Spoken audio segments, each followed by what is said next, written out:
Israel says it's opening a new border crossing. Can we get any details on how many trucks have been getting into Gaza in South Central and North? I will need to get a precise update on that, but what I can tell you is that for months we've been calling for the opening of more land routes, both into and within Gaza. So we look forward to being able to use this additional entry point into the Strip as soon as possible.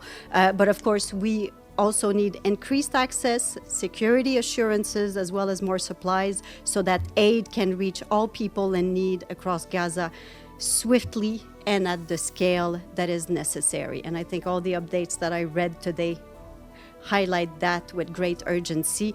And well noted on your question on the number of trucks. We'll get you that update. Gabriel. Thank you, Stephanie. A few things, if you don't mind. Number one is the Secretary General spoke to Blinken. Is that correct? The U.S. government put out a readout, but I haven't seen one from you guys. In their readout, they didn't mention any talk of Gaza in there. Did they speak about Gaza?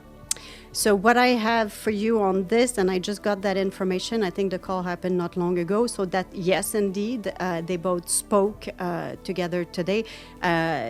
They discussed Haiti, Somalia, Yemen, as well as other issues. That's the information I have for you on this. Okay, moving to something else is you mentioned the food security report.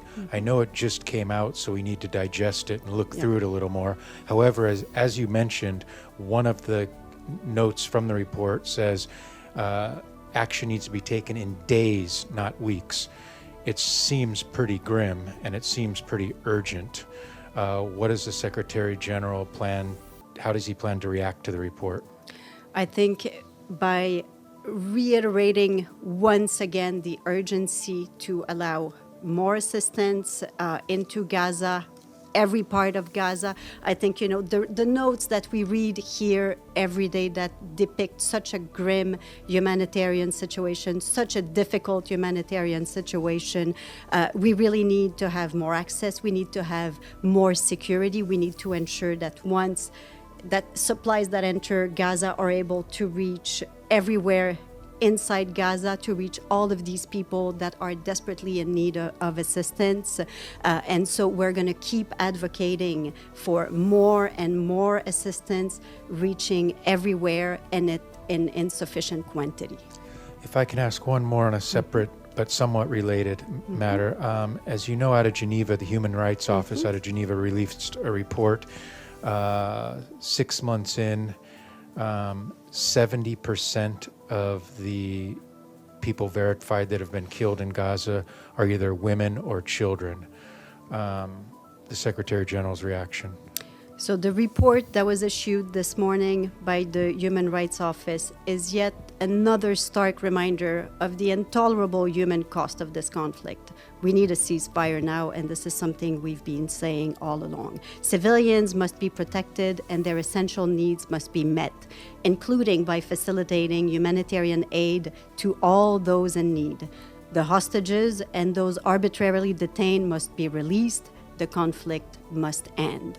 I can also say that the report released today details the horrific reality that has unfolded for people in Israel and Gaza since the 7th of October 2023, and it makes clear the need for comprehensive investigation and accountability for violations of international law, potentially extending to international crimes committed in the course of the conflict by Israel as well as Palestinian armed groups. The trends and patterns of violations set out in the report are deeply disturbing. Justice must be served. Full and immediate compliance with applicable international law must be the basis for urgent steps to be taken to end the current crisis. The Turkish ambassador, I believe, in the stakeout urged for the weapon embargo for Israel. What is the position of the Secretary General now on this issue? I think this is a question that has been asked several times Yes, here. that That is been why I said, what is his answered position now? several times as well. You know, let me just reiterate what Stefan, what others have said on numerous occasions, that the position of the UN is that, you know, when weapons are sold international, there's a moral responsibility that they are used in accordance with international humanitarian law.